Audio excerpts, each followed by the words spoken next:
Team S, and I'm the software engineer. And I'm Nick, and I'm the structural engineer. So I'm sure many of you at home have made the same blunder I did when you're baking. It's pretty easy to spill dry ingredients all over the counter when you're using measuring cups. I associate the mess a lot with using these measuring cups. So we wanted to come up with a solution to this problem. Our current project statement is: the dry ingredient dispenser intended for household use is a kitchen appliance which will accept user input via a computer interface and automatically dispense the amount of dry ingredient requested prior to mixing by hand. The bins are designed to be interchangeable such that several different dry ingredients can be dispensed into the same bowl, reducing inaccuracy of measurements and making baking less messy. The user will be able to enter input using different unit systems, and the appliance will fit on a standard countertop. Shown here is the current CAD model of our prototype. It's made of two main components: the bin component, dispensing base component. Dispensing base, so you can see the inside over here, is this L shape designed to take multiple size bowls with the linear actuator and a raised up platform for the linear actuator there.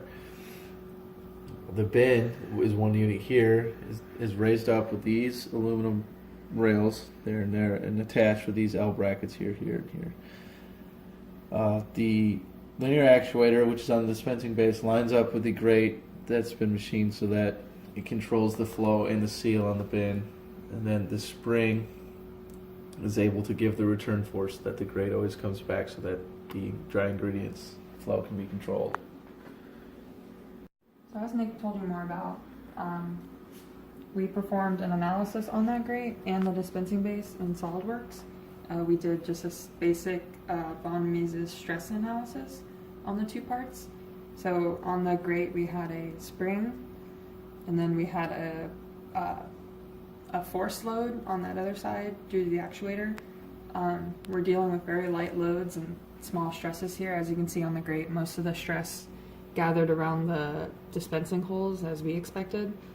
And on the dispensing base, because of the shape of the bin we had to get, we had a rectangular shape and we were worried about bending and sagging. So we put a distributed 5-pound load on the dispensing base, acting like a bag of flour, and then we supported the very bottom. And then we looked at deflection as well as stress, and of course stress gathered in the corners, and the sag didn't seem so bad. Our final physical prototype, as stated before, it's a dispensing base and the bin, two separate units. The bin slides off and back on really easily. The bin is raised up by these aluminum rails and attached with these L brackets. Underneath is the linear actuator. And I would show you the grate, but all the flour will spill out. You can lift it up. Underneath is the grate with the spring that applies the return force so that the flow can be controlled. If you look below, you can see the load cell that gives feedback for us to know how much ingredient has actually been dispensed. Alright, so I'm going to talk a little bit about the programming behind this project. So what we're doing is using an Arduino, and the Arduino provides a digital output to the actuator to get it to start moving using pulse width modulation. So we're basically using duty cycles. If the duty cycle's on, the actuator is moving. If it's off, it's retracting. And we use loops in Arduino to control that. And so the code here, so the user can input the amount of ingredient they want, the unit system they're using. They can uncomment the unit they're using. So say cups, if the user wants 0.1 cups, that converts that amount to kilograms. And the ingredient we're using here is flour, so however many kilograms of flour. And then once this code gets uploaded, what's going to happen is it starts moving the linear actuator and dispensing flour into the bowl. And then once the load cell reads how much weight is now on the scale minus the weight of the bowl, then it sends a pulse to stop the linear actuator from moving. And the load cell is powered through an Arduino via a HX711 analog to digital converter. So converting those analog weight values to digital for the computer to read.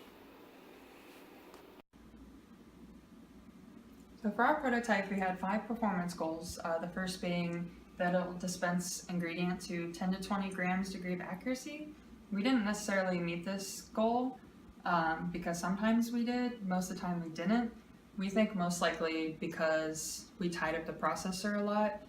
We had the Arduino moving the actuator, as well as simultaneously reading values from the load cell. And both those processes happening at the same time kind of tied up the Arduino, we think. So to improve this performance goal, to meet our goal further down the line, I think we'd have to do a lot of coding development, maybe switch microprocessors or not use one at all, or upgrade our load cell, maybe use like a more industrial scale one. So we were limited by our budget in terms of 10 to 20 grams degree of accuracy. So to put it into perspective, 10 to 20 grams is not very much. 1 cup of flour only has 120 grams. So yeah, we realized that it was kind of hard to get that degree of accuracy if we're not using an industrial scale system and like a really nice processing system. We did meet our next performance goal. It'll convert between unit systems with only 1% of accuracy. We had it converting between unit systems in the code, and we tested that with output. And we found that given using the density of the ingredient, that we got a pretty accurate result among unit systems. So the user can input ounces, teaspoons, tablespoons, grams, kilograms, cups, and I think there's another one, but we met our next performance goal as well. It takes less than 15 seconds to interchange bins. So this was important to us because when you're mixing dry ingredients to bake, you want more than one ingredient. So when you're done using your flour, you want to put your bin on with the sugar, or maybe the brown sugar, or smaller ones for baking soda, baking powder.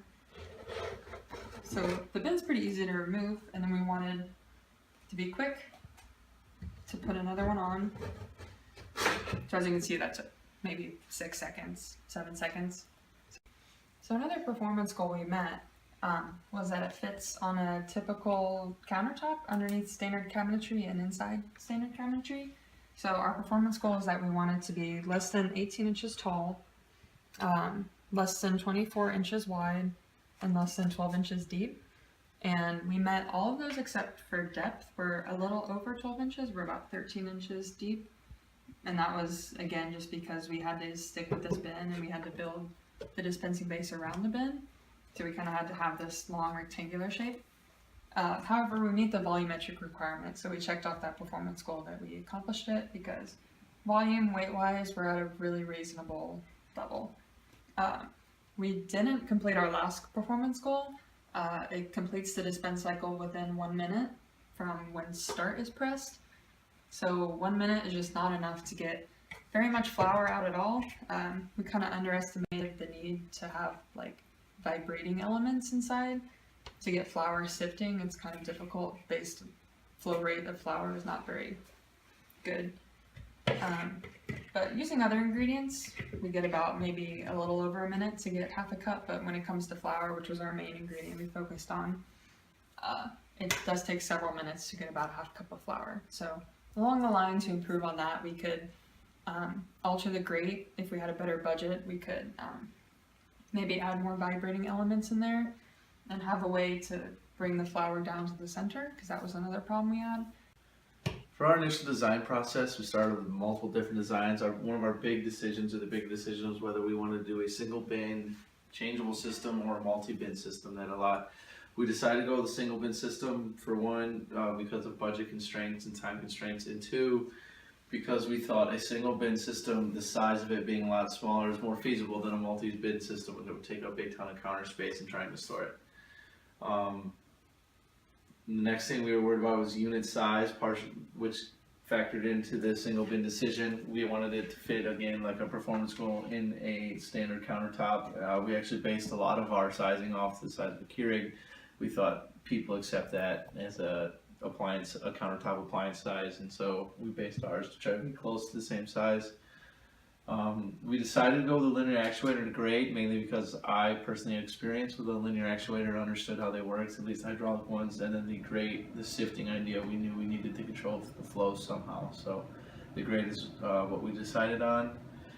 We went with an Arduino microcontroller. Originally we tried a Raspberry Pi, but we realized that the voltage supplied from the Raspberry Pi was not enough to completely control the microlinear actuator that we used, and the Arduino was, so we switched to an Arduino. And we went with a load cell with an amplifier rather than originally we were thinking a scale. For one, the load cell, all we needed was the raw data, and the scale is going to be overkill and over budget. And we discovered a load cell that was much more in budget and provided the raw data that we needed. That's what we decided to go with. So now we're showing how the prototype works. So I'm entering how much flour I want, half a cup of flour. And I'm now showing that the bowl, we start with an empty bowl, load it onto the scale, and then I upload the sketch to the Arduino, and the linear actuator starts the pulsing motion, sifting the flour out through the hole into the bowl.